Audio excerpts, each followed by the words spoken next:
We are looking at how to pronounce this word, indeed, as well as how to say more unclear English words. We're going to be looking at how to pronounce it both in British English and in American English, as the two pronunciations differ.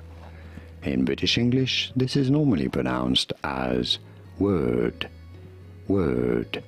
In American English, however, it is normally said as word, word, with a clearer R sound, word, in American English versus word in British English.